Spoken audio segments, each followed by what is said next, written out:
Good afternoon, and thank you for joining us for this Achates live session on Thursday, the 13th of April. Today, we're going to be talking about diversifying fundraising and how we can begin to look beyond the typical cultural funder sector to leverage support from more diverse sources. As part of today's discussion, we'll be looking at how to identify where your work might align with non-typical arts funders and how this could be a key to opening up new funding relationships. Our discussion today is going to be chaired by my colleague and our Director of Development, Deborah Larwood, who I shall hand over to in a few moments. My name is Jacoba Bruneel, and I am a Development Manager here at Achates. We're a creative consultancy with a holistic approach to recruitment, fundraising, and strategy. We take our name from Greek and Roman mythology. Achates was a close friend and loyal advisor to Aeneas, so we think our name quite neatly describes the relationship that we offer to our clients within the cultural sector. We set up Achates Live to support the sector, to bring fundraisers and other arts professionals together to discuss key topics, and also to enable you to help and support each other. Whilst we acknowledge that Achates doesn't necessarily have all the answers, what we do have is an overview of the sector itself, and we are passionate about using this perspective and role in a supportive way. And finally, I just wanted to say that all of the information shared in today's conversation is, of course, live and correct at the time of broadcast. I am delighted to be able to welcome our special guests this afternoon who will be exploring this topic with us today. Our first guest is Lorna Clayton-Rawle, Senior Development Manager, Trusts, Foundations and Government for the Science Museum Group.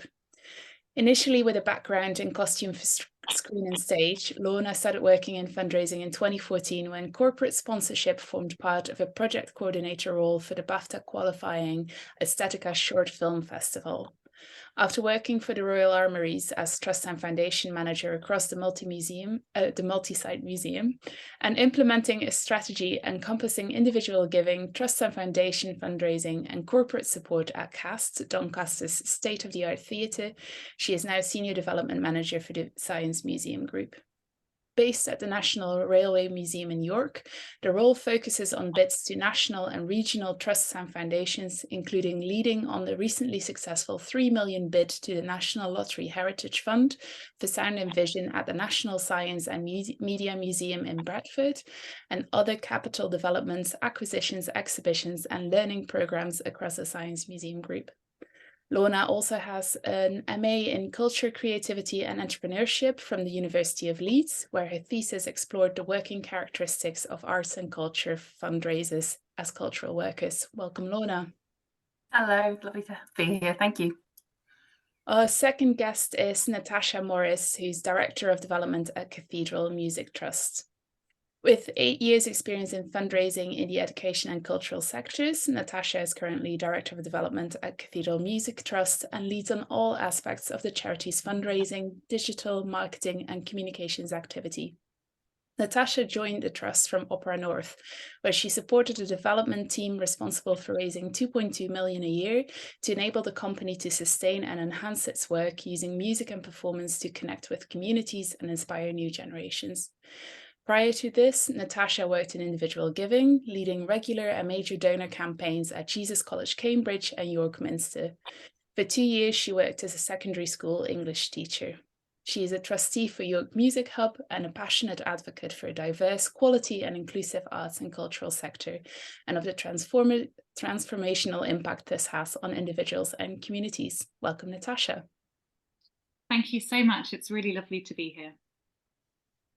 As I mentioned, today's session will be chaired by Deborah, who will firstly be setting the scene for us, and then we'll lead today's discussion with our panel. During today's discussion, please do feel free to use the live chat function where one of our team will be on hand to answer any questions or signpost you to any of our Achates resources. And I'll be back to join you at the end to wrap things up. And I'll hand over to you now, Deborah. Thank you so much, Jacoba, and good afternoon to everyone watching. One of the very many things that I've always loved about the cultural sector is being surrounded by creative people, individuals taking on tricky challenges or big ideas and big ambitions and putting their creativity to work to find a route through. And I absolutely include cultural fundraisers within that too. In fact, I think some of the best cultural fundraisers I know are the ones who are prepared to be creative and innovative in their approach to achieving their income generation goals.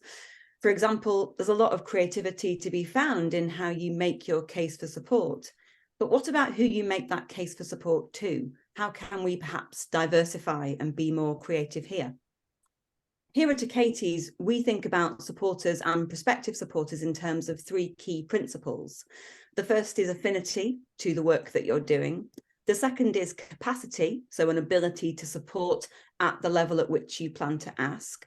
And the third is relationship. So has the organisation invested in building a relationship with an individual, a funder or a partner?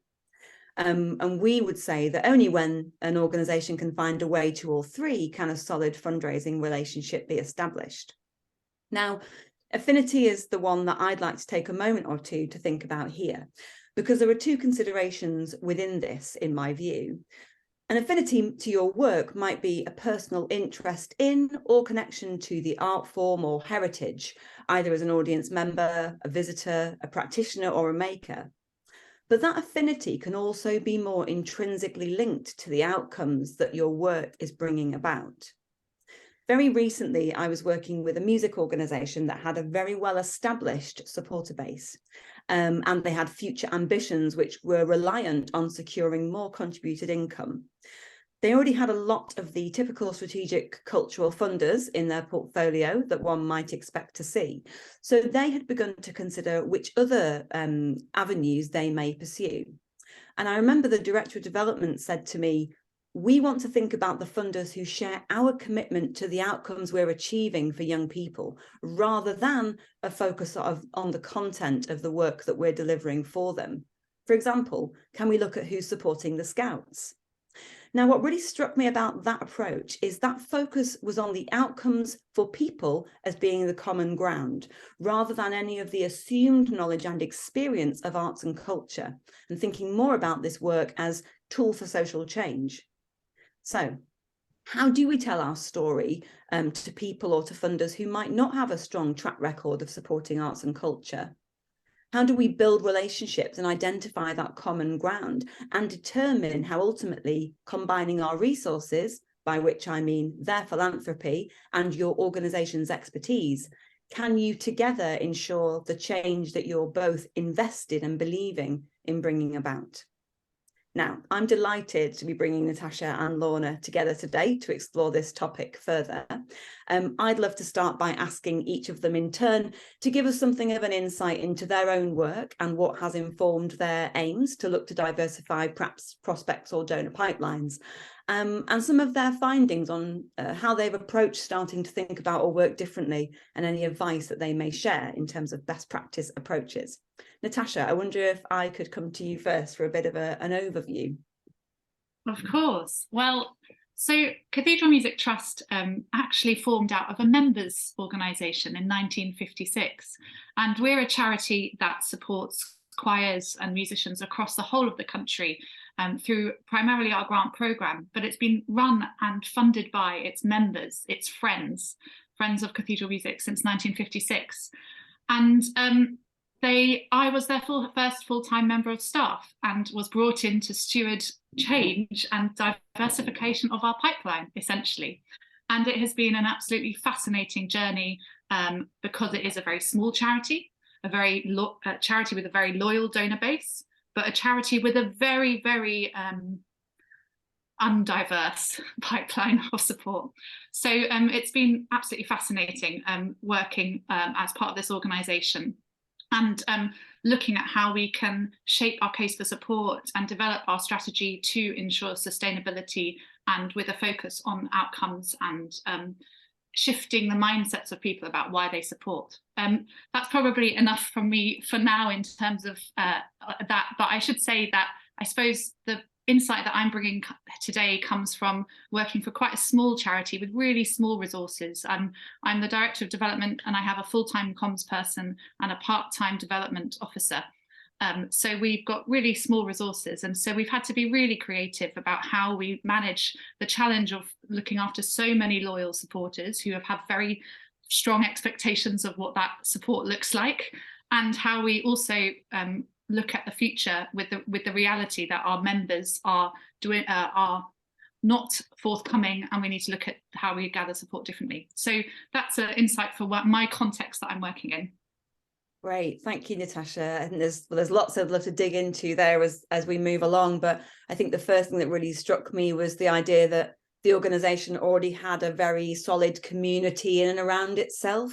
And from what you're saying, it sounds like that community share a lot of commonalities. And so what an interesting challenge to come in and try and retain that, absolutely, of course, and develop it further, but also start to perhaps do things differently. So yeah, very excited to learn a bit more. Thank you. Lorna, let's come to you next. Okay, well, I've been really lucky. I've worked across arts and culture and heritage organisation.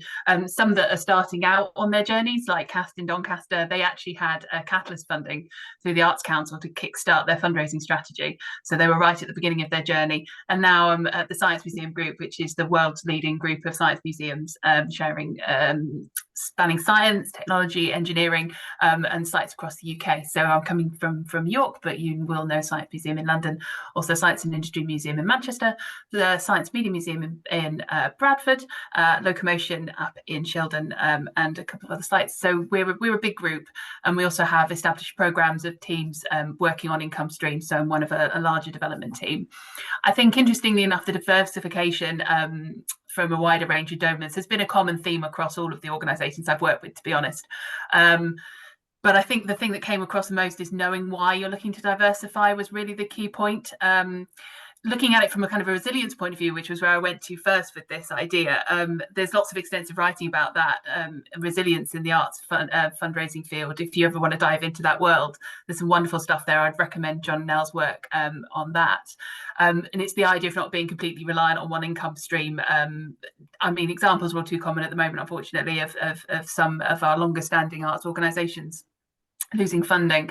And I think the pandemic showed that the environment that we're fundraising in can change really quickly. In the case of the last 3 years, I would hazard to say even overnight, to be honest. But from my experience, it's been a combination of this seeking financial resilience, increased need due to difficult fundraising landscapes, or understanding the impact the organisation makes and who can go on that journey with you, which was probably more of a positive outlook rather than a want, rather than a need, has been able to highlight some of the interesting complementary funders to those major art funders that you mentioned, your Esme Fairbairns, your Garfield Westerns, and looking at how you share those goals, as you highlighted in the first sentence that you had, be them accessibility, well-being, access to arts provision, or inclusivity.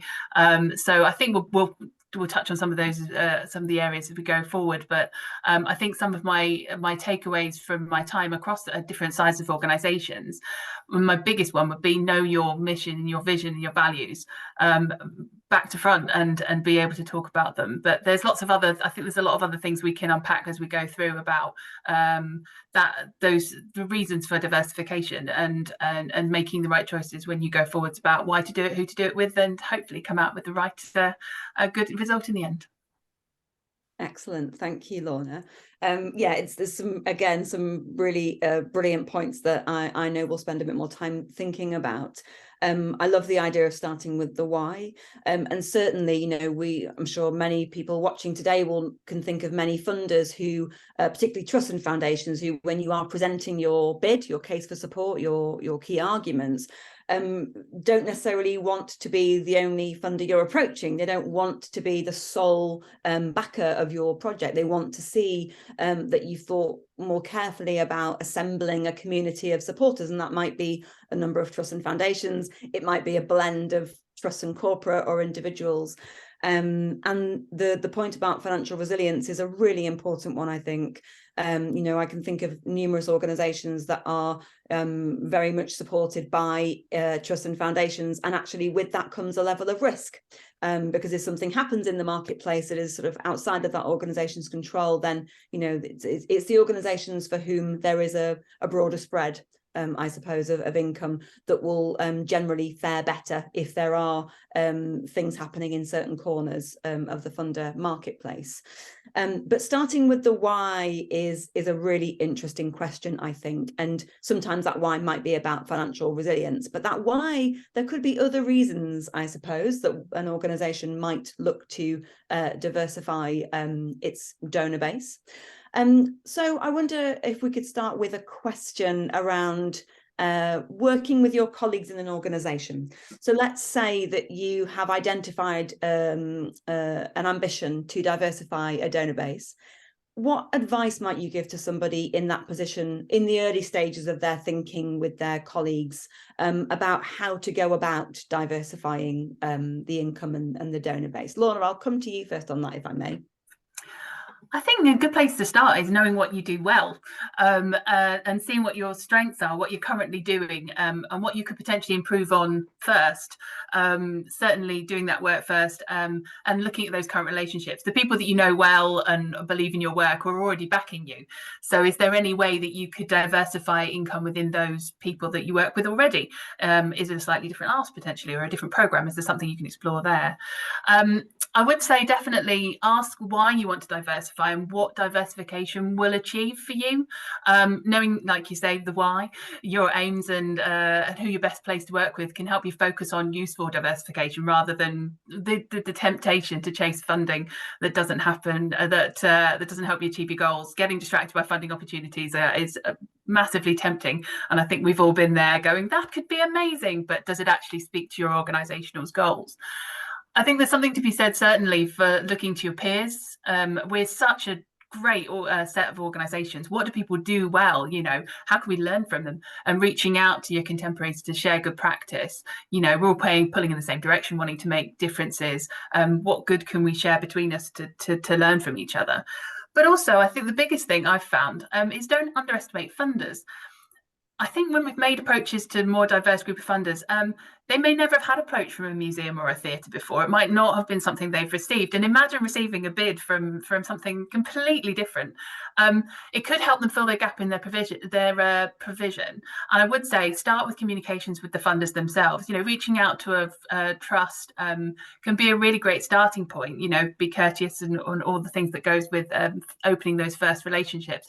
But you may well find someone who's really just as excited to get a different kind of ask than you've never thought of before, and could lead to a relationship that you never thought would be something you'd be able to pull together. Great, thanks, Lorna. Natasha, how about you? Yeah, I can build on that, actually. Just talking about trusts and foundations, is that we have not so much recently, but in the past had some real success with trusts and foundations with completely different objectives, not in the arts at all, but because we're looking at the audiences and solving the problems that they have, we've had huge success in that kind of diversification of their portfolios of organisations they fund, and that's a really exciting one. Going back to the question, I think it's almost looking at the how. I do think it is helpful for us to remember that if we try and appeal to everyone, you might appeal to no one at all. And we should be brave about what we stand for and find the people that care. And I've seen some threads on Twitter recently as well around this kind of same thing. I think the strategist Wayne Murray has put up quite a lot about it recently. But there's been, and a cancer charity even put up, that we're not for everyone, and that's okay. We're here to serve our community, and if we can't help, we'll send you somebody who can. And I just think that's quite a grown-up approach to just always bear that in mind. It's so easy to be a chameleon, isn't it? Trying to bend yourself into different molds to attract to different funders and appeal to their different objectives. And actually, it's always important to sit back and go, actually, what do we stand for? How do we get there? Because then you'll be able to forge a much better relationship with that funder. The second point, I guess, again, builds on this, which is we are not the target audience. So we have to speak to different people to find out. I'm not the audience, our board isn't the audience. We think about this every day, but the people we're approaching, we don't think about this every day. And so, talking to audiences, to all the prospective supporters, the partners, about what they motivate, like Lorna said, go in and don't underestimate the funder, but go in and speak to them and hear what they have to say, because you don't know best, they do, about themselves and what they wish to fund. And I think, just in terms of diversifying funding, I mean, as a small charity, we've had to work quite smart about it. And we had this is a slightly tangential point, but we had a very aging base of supporters, very loyal supporters. And we had a lot of people just looking at us and going, but you don't stand for me, I can't identify with you at all. And actually what we did as one of the first things we did, rather than going out for prospective audiences and prospective new funders, we actually looked at our volunteering and our structures to bring new audiences directly into the centre of the decision making of our organisation. And one of the programmes we successfully did this through was by launching a Future Leaders programme, which was looking at people who work in the field of cathedral music, but were maybe not the typical profile that people associated with our organisation, and they're sitting on our board, on our committees, on our decision-making parts of the organisation, and that has been hugely valuable for us in terms of getting their voice at the heart of how we're talking, and that new audience's voice in terms of speaking truth to us in terms of how we feel and about ourselves and what people think about us. And that's I guess my advice there is again about how you talk to people, really embed them in the way you're thinking, and that your audience isn't you, it's somebody else. So that's been quite a helpful sort of learning experience for us as an organisation. Thanks, Natasha. I really love the idea of building your community within the organisation, as well as building the community around and outside of the organisation. Something that struck me as you were talking about diversifying prospects and funders.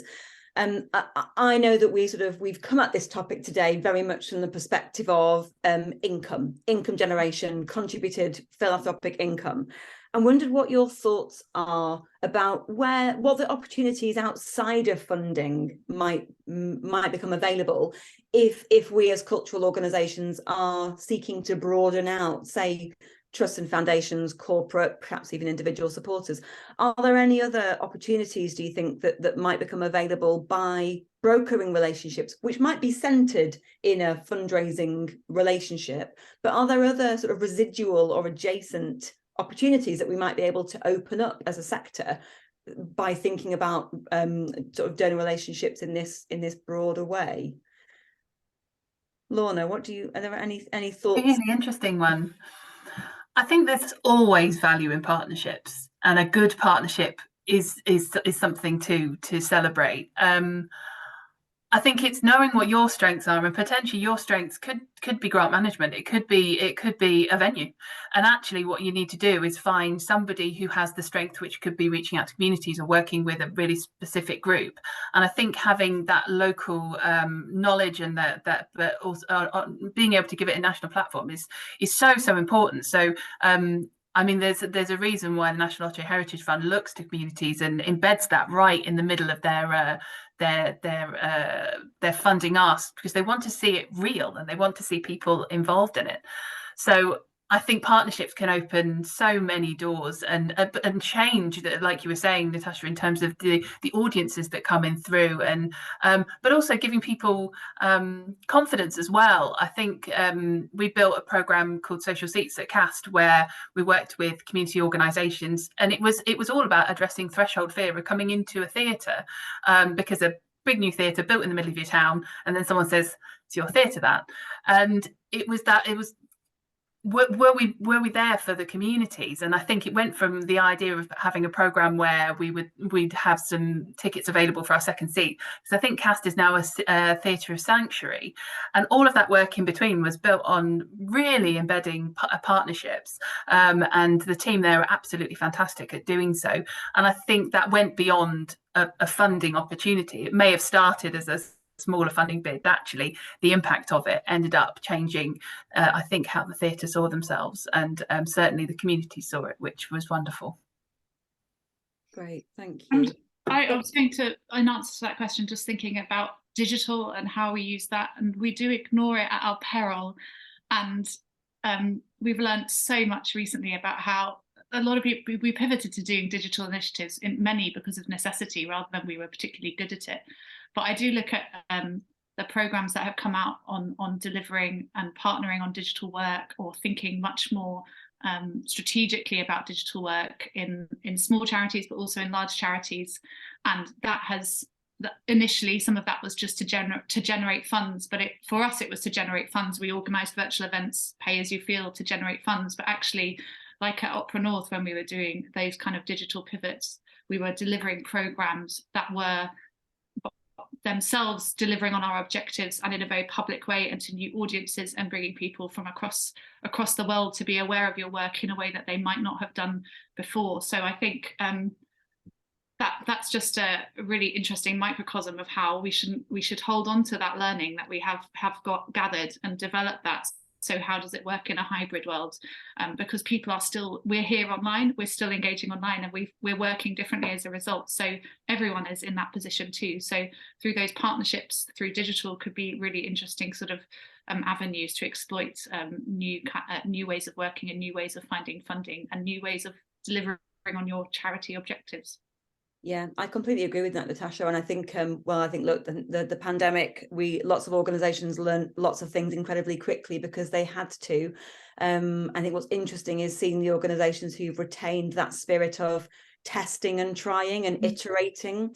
And just on the sort of the point about the opportunities beyond the philanthropy, as it were, I think, I suppose that what I'm driving at as well is the idea that the more we as a sector partner with stakeholders who perhaps have typically sat outside of or have not been engaged with the arts and culture sectors, there will be opportunity there, I imagine, to learn from those partners and vice versa. And so I think, again, going back to sort of thinking about the key considerations for the early stages of an organisation exploring the why and the what could it mean for us, I suppose what we're saying is that there is opportunity beyond it might help us to bring in funds against our bottom line to deliver our plans. Actually, it could help an organisation to go much further. Yeah, and it's a better way of delivering your project. We're in the pilot mode of behind the scenes, working on a bid around working with early years and young people. But through that, we're looking at partnering with charities like Home Start and things like that, because we know that that's some of the audience we served, and actually they're better at that than we are. So how do we work together? And we're a crowded charity sector, so the more we can work smart, the better. Rather, work smart to address the problems together, rather than work, challenging ourselves to find more money for our own cause. Actually, that's not really going to work in the long term, is it? So yeah, and that's a really, really good point. And so I'm interested to ask you both about your case for support or key arguments. So obviously, as organisations with a current donor base to steward and fundraising all the time, obviously over time you've crafted your key arguments that you're probably using and perhaps tailoring to different audiences. How have you had to maybe tweak or tailor those case for support arguments as you're diversifying, or as you have been seeking to diversify that supporter base? Have you had to sort of recalibrate, pivot the messaging? What's your experience been? Lorna, I'm going to ask you first. It's wonderful working for somewhere like the Science Museum Group that have such a strong identity and inspiring futures. But I also really enjoy the fact that I work across all of the museums within the group. I started at the National Railway Museum and their wonderful programme Vision 2025, which will transform the museum in York and also in Children in County Durham. But also get the chance to work now across the other museums in Manchester and Bradford, and also in London itself. So I think we're in a unique position of being able to have a case for what we probably call a mission, which is our mission really, but I would use it to produce case report documents that have an overarching message of engagement. But I think it's really important, certainly for the museums themselves. They have multiple USPs across the groups, and although they're united underneath the Science Museum Group mission, they all have their identities within it. And I think, and that's really important because they all bring something new to the table for the group. So there needs to be a bit of flexibility when it comes to those cases, understanding how in practice these work for different sites and being able to embrace that difference. I'm wondering what Natasha thought about this, about how it can be do you agree it can be slightly more challenging for cultural institutions to define their case for support, potentially and more work? I'm seeing a lot of people doing more work on their case of support in the charity, in our arts sector as well, which I think is really, really important. But I think it's about knowing your impact and being able to articulate it. So having that overarching case for support for your organisation, being able to use that where it's appropriate, but also then finding those programs within that and making sure those are strong as well. So it's almost as if you have a case for support within a case for support, and knowing where on your sites that speaks the loudest to, and being able to use that where it's appropriate. Yeah, absolutely. I think it is about sort of finding those meeting points. I mean, obviously for your organisation, Lorna, I imagine your message house is comprehensive, because there are so many programmes of activity and indeed multiple sites. Natasha, what's your experience here? Well, I still go back to basics. I mean, we're small, so I have to, and we're small, so I should have done more work on it than I have. But you know, I still think the basics are really important. You know, the stories you tell and how you communicate them to the audience you're trying to reach really matters. And that's where our previous discussion around really talking to donors, talking to those people because you're not their audience, is so vital, so that you are better informed when writing your case for support. I might have to report back, because we have a basic case for support, but it's something that after a period of review with our trustees around our objectives and our programs that we want to run and where we want to be in 5 years' time, we're going to refresh. And so using the principle of stories and thinking about how we communicate them, I will be beginning to write them over the next few weeks, to try and to have ourselves in a really solid position with it. But I would say, like Lorna, you know, the strong central case for support is really important, and then being able to gently tweak them. But we also don't need to have really long ones sometimes. You know, 1 page is more than enough, and we can, and the case, and almost we can overcomplicate the case for support, when actually it's really simple. It's connecting with the person and what they want, what outcome they want to see, what problem they want to solve, and how you're going to be the right people to deliver it. So I'll have to remember those principles when writing them in the next few weeks and let you know how I've got on. Excellent. Report back, please. Good, that's good. I'm interested to get your thoughts on which area of fundraising do you feel is the one that you might begin with if you're looking to diversify your prospect base, your sort of donor community? Would you suggest for an organisation sort of in this early stage of thinking and planning that it would be better for them to invest their time in focusing on trusts and foundations, for example, and trying to diversify there? Would you suggest that maybe it's about looking at the individual donor base? What are your thoughts around sort of quicker wins, perhaps, or a more sort of sensible, strategic way of approaching what might be the beginning of a wholesale sort of diversification piece? Natasha, what are your thoughts on that? It almost goes back to the first point around, you know, what advice would you give to somebody just starting to think about it? Mapping out what you currently do and where it comes from is so important, because you can't do everything all at once.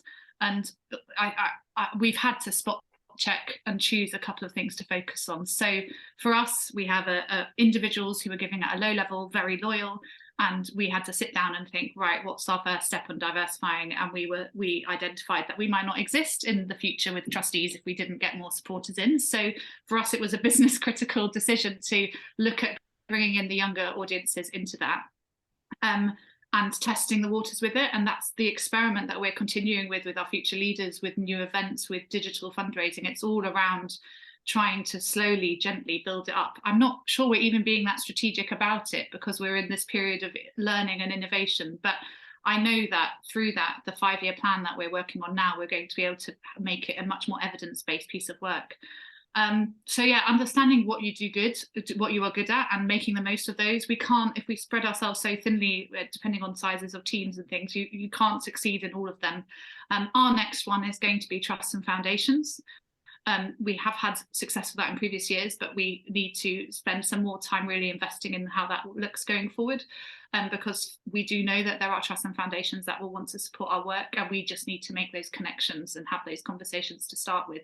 So that's kind of where we're sat, but it was absolutely based on where we're at now and identifying that, and also making most of what you have got. We've also done a legacy program in quite a major way recently for obvious reasons, but that has been hugely successful. Within a year, we've had nearly 50 people sign up to make a legacy pledge. So, you know, if we hadn't done that, it's fantastic to know that we're starting to build up and really think around future fundraising potential based on what we're good at now and what our actual landscape is now. I would hesitate to say what that should be for anywhere else. Well, I think absolutely right, though. It is all about context, isn't it? And what I really like about what you said there is it's about investing the time in thinking and planning rather than just sort of trying to leap into something. Sometimes we need to afford ourselves a bit of space, I always think, to really clearly understand the current context, the current strengths, and then try to plot a course from there. Lorna, what are your thoughts on order in which to approach the sort of donor bases? I think Natasha's right. It really depends on what you do well, what you've and there's a reason at the beginning of fundraising strategies there's always that moment where you look at what you've done in the past so I think there's space to assess first and see what areas you can explore into. If the area that you work in doesn't have strong connections, or you don't have potentially trustees who are new, and maybe you haven't had the chance to do any network mapping yet with them, or potentially you've been historically very good at trusts and foundations but you've only ever explored the arts ones. I think it's look at, like you say, what you have available to you. Like if you're a small team or bigger team, prioritize it that way, making sure your goals are realistic and you have a how-to really of getting there. I think it would be easy certainly to sort of say, oh, we're definitely going to do a major donor program, but is there the data that supports putting one in place? Is that the best idea, or would a small lower level membership scheme suit your organization better? So I think there's definitely time for a bit of strategic planning and looking what suits you, because I think Natasha's right. What suits one organization may not be the right thing for another one.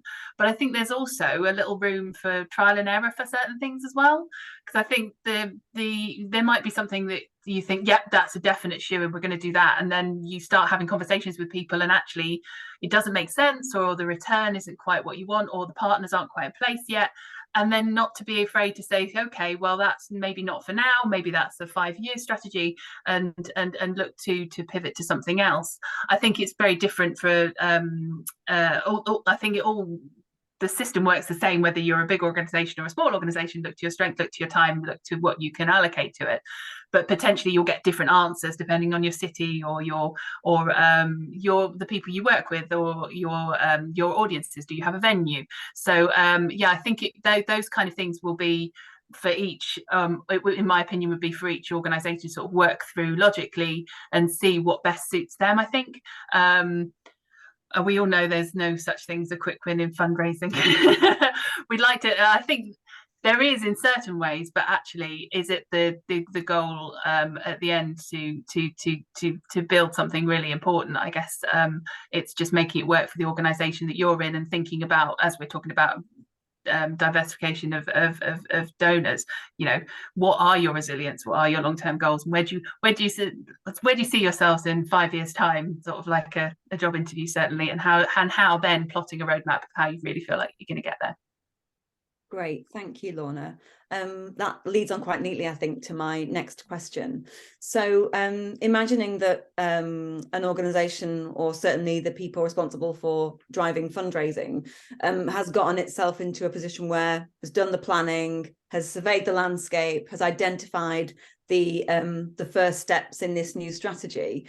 What are your collective thoughts on how to gain the confidence of your colleagues, perhaps your senior management team, it might be your board or your development committee, but what are some of the tactics, if you like, of gaining that confidence so that they'll back you as you move in perhaps a new direction and start exploring different sources of income that you might never have explored before? Natasha, what are your thoughts on that one?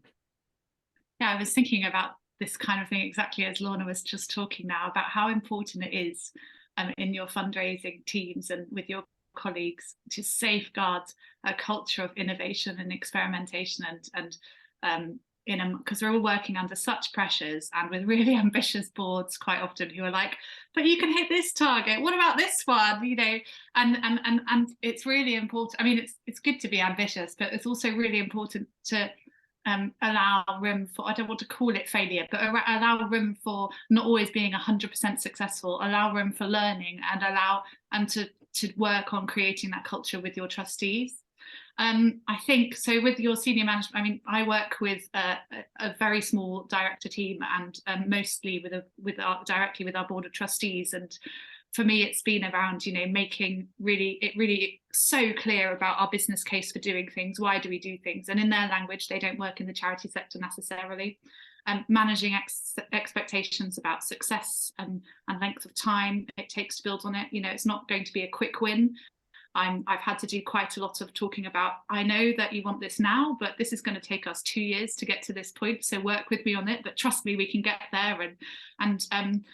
And simply also, frankly, just by building relationships, sending frequent updates, celebrating successes, widely with everyone so that they feel that they can trust you, and almost by demonstrating through example. So by being successful on a few innovative projects, they are now trusting us we have got a culture of trust that this kind of experimentation and trying new things will work or could pay off. And even if it doesn't work from an income generation point of view, it might work from an audience development point of view. So there's lots of different ways of thinking about it. And I also think it's been really helpful for us. I mentioned the Future Leaders group that we have embedded in our organisation, but that has actually been absolutely vital for me as well in having others speak up to the board about their opinions and their voice, and so that actually it really wouldn't appeal to me. And so if I say I don't think that will appeal to that group, it's been so valuable to me to have some people say that wouldn't appeal to me. So I've really valued diversifying the voices around the table, influencing those senior decisions. And that's been a really exciting model for us to use. And that we're, like I said, experimenting with going forward. It's very much developing a culture of learning together. So that's a little insight into how we've worked as a team to sort of gain the confidence of the board of trustees as we're moving towards a new direction as a charity, or an evolved direction, I guess, as a charity, and how we fundraise and operate. Yeah, thank you, Natasha. And just so brilliant to hear about that culture of trust. And I really like the point about experimenting with, say, a few smaller perhaps initiatives or projects to gain that trust. And I think that spirit of experimentation is incredibly important, because if we don't allow ourselves the opportunity to try, then we'll never know. So thank you. Lorna, what about from your side? Yeah, everything Natasha was saying certainly rings true. I mean, I think I've been really lucky or fortunate or just blessed to have worked with some of the most enthusiastic and forward-looking senior management teams, people who lead from the front, who lead by example, who are willing to put the time in and understand development as well. And I think that's really, really important. That they like that word there, trust, and but also that's a two-way street, making sure we're clear in communication and visible, because I think fundraisers it's so important to be visible, but not just in strategies and papers. I mean, I know there's always the chance to feed into a strategy, but I think in some of the organizations I've worked in, leading sessions with the board, workshops with the whole teams if possible. I know at Tetley in Leeds we had a series of workshops to feed into the case for support in full-on post-its, big sheets of paper at the ready, biscuits. And actually what was really beautiful about it was we had the resulting text sort of came from everybody and felt really united, so that we felt like that was something we'd created together. And I think that's a really important point to make as well. Getting buy-in for all levels of the organisation is key. So everyone should be able to talk about your mission, vision, values in a way that works for them, because the way the board might communicate it isn't necessarily the way that everybody else. I know that the wonderful people who worked at the box office at CAST, and certainly the visitor fundraiser team at SMG, are so good at speaking about the work that they do, because in a lot of cases they were the first people that people met when they came in, that were the front line of fundraisers. They're the faces, and they're being able to talk about why we do it and why was it important. And they needed to be, I know certainly at CAST it was great to get them involved in the way that we put together the case for support, so that they could communicate it as well and help them talk confidently about what the theatre was doing in Doncaster and making that difference. And I think that's just as important working with senior managers, because a lot of the time, the people the public will see, I might not get to meet a lot of the people but they will certainly get to meet our visitor fundraisers, or indeed the box office staff and theatres, and they're really, really important in the whole fundraising journey. Yeah, I couldn't agree more with that, Lorna. And I think, we always talk about fundraising being the responsibility across an organisation. I think giving people agency in things like developing case for support, and indeed playing their own part in enabling an organisation to bring in and broker those fundraising relationships. I think that's the marked difference. That's an organisation that will unlock the potential it has, versus one that might struggle. I've got one final question that I'd really like to pose to both of you, and this is really just, I'm interested to hear your thoughts on this one. And really, we spent quite a lot of time today, of course, talking about diversifying income, some considerations, how an organisation might go about it. And we've also touched on some of the reasons why an organisation might be looking to think about diversifying its income over the coming years. My question is, what are your thoughts on how contributed income may or may not evolve in the longer term? And what do we as fundraising professionals perhaps need to think about or do to ready ourselves for that? Natasha. A big question. I should say, I think partnerships are really important. So going back to exactly what Lorna was outlining earlier about how to develop partnerships and how that will hopefully, or I think it will evolve. It's a crowded world, and the more we can work together to make a difference, the better we'll be. I think it's really interesting just looking at differences between different generations, of philanthropists, whether they're the a low-level giver or on a trustee of a trust and foundation or on a decision-making body, and how institutional loyalty, as I understand it, is reducing, and we're becoming a lot more cause-driven. And even if I think about my own donations, I am a regular donor to my organisation, but I do definitely dip into those crowdfunding appeals, those one-off cause appeals.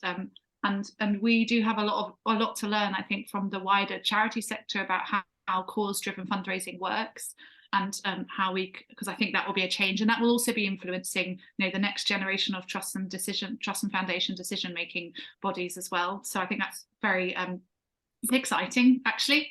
And the final point, I think, is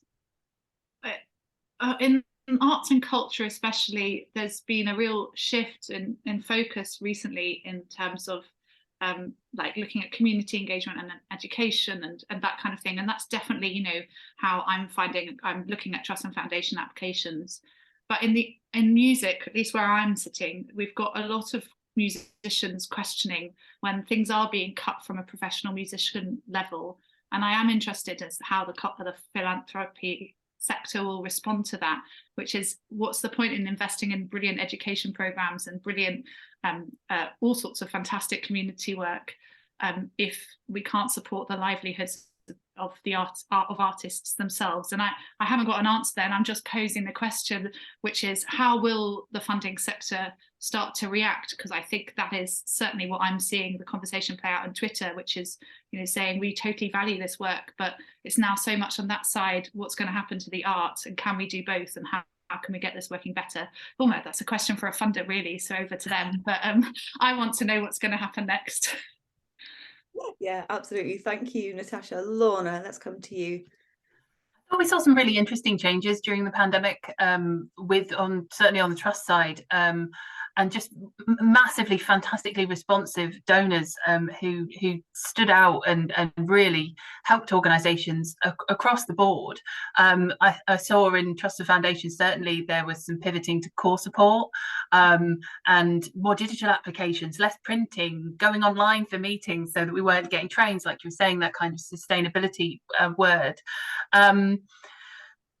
People, donors, trusts, corporates, they stood by the organisations that they believed in, and they went with it to try and find new ways of engaging people. And I thought that was really heartening, to be honest, at a time when sometimes it felt like we were in society wise it was a dark time. I'm hoping some of these practices stay, to be able, the ones that really helped and made things a little bit more accessible will stick around. I think there was also an opening up of communication. People started talking. Trust fundraising can sometimes be quite text heavy, but I think the bottom line is people read the applications, and you want to be able to talk to those people, understand what makes them tick. They're working for funders that make some serious impact across the arts, but across all sectors. People give to people, and I think trusts are no different. And building those relationships, and I do think that we've started to. There were certainly more people having phone conversations. Please approach us, please talk to us, and I think that communication now, it's a lot easier to have those digital meetings, to open up on Zoom or on Teams. Hopefully that's something that will continue, and I think that kind of relationship building across organizations and those partnerships Natasha's talking about, the community partnerships, that's not going anywhere, and I'm really glad that that's embedded now, because the programs that are making the biggest impact are the ones that bring everybody along for it. And we've seen that in Bradford, certainly with the Sound and Vision program, and it's inbuilt into the projects, and I think those are the ones that I think hopefully will stand the test of time, because people are doing them because they're passionate about them and they're involved from the beginning, and it creates something lasting that we can hopefully all then build upon as we go on. I have one more thing to add if I can, which is, I was just thinking when Lorna was speaking about how you're right that we did pivot to some real core funding, and lots of places where we benefited hugely from some quite major trust donations of core funding or staff funding to enable us to transition as an organisation and manage through the pandemic. But it does make me curious, because I do think some places aren't keeping with that, and I am interested by the fact that we are seeing with a few trusts and foundations that we're working with, at least, that their focus really is on, well, how are you going to make your program sustainable? How will it self-fund in future? And so again, that question then comes back to me, which is, well, if we're looking at, going for these core funding or these funding bids, and they're looking for us to make these self-sustaining in future, that is a really exciting proposition, but also quite an exhausting one as we look at how we can transform, large trust and foundation type bids, or large philanthropy from individual donors as well, looking to seed fund a project that will then sustain itself for future generations. And I'm interested in that method of sustainability and how feasible that really is everywhere. It does require quite a commercial mindset, and so lots of charities might have to shift to becoming a lot more commercial with the thinking about how they fund these things through partnerships, not necessarily with traditional funders. So there you go, I've said my final extra thought. And very well said it was too. I have to say that does feel like a whole other Achates live session in and of itself, because, and actually this is a great time to have a discussion like that, not least because on the other side of this pandemic, many organizations are of course thinking about how to sustain and build their contributed income, but how to also build their earned income. And I think there's some really interesting conversations happening across our sector at the moment around what does building earned income really look like? Because to some degree, yes, of course, it will be relating to ticket sales, for example, and bars and catering and all those types of commercial income that we are very used to seeing. But I suspect that actually what we will see in the future is that earned income becoming broader and possibly more creative. So Natasha, maybe we'll bring you back for that Achates Live in the future.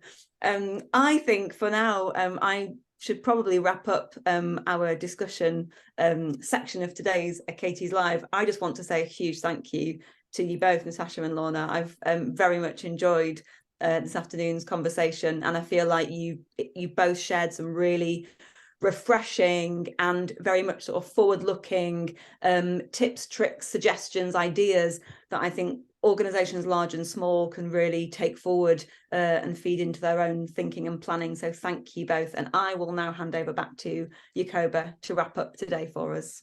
Yes, hi. So I think we're ready to wind up. I would like to reiterate Deborah's thanks to Natasha and Lorna for being our panelists this afternoon, and I also wanted to thank Deborah for chairing the discussion. Just a little note on Achates. We offer a range of services including recruitment, fundraising, strategy and organisational development. So if you'd like to discuss how we might be able to support you, or if you'd just like to speak to a member of our team, then please do just drop us a line at info@achates.org.uk. And finally, I also wanted to let you know that our next Achates Live will be broadcast on Thursday, the 11th of May, and there'll be more details to follow on that soon, so keep an eye on your inbox. And then it just remains for me to say thank you so much for joining us, and we very much look forward to seeing you back with us next month. Goodbye for now.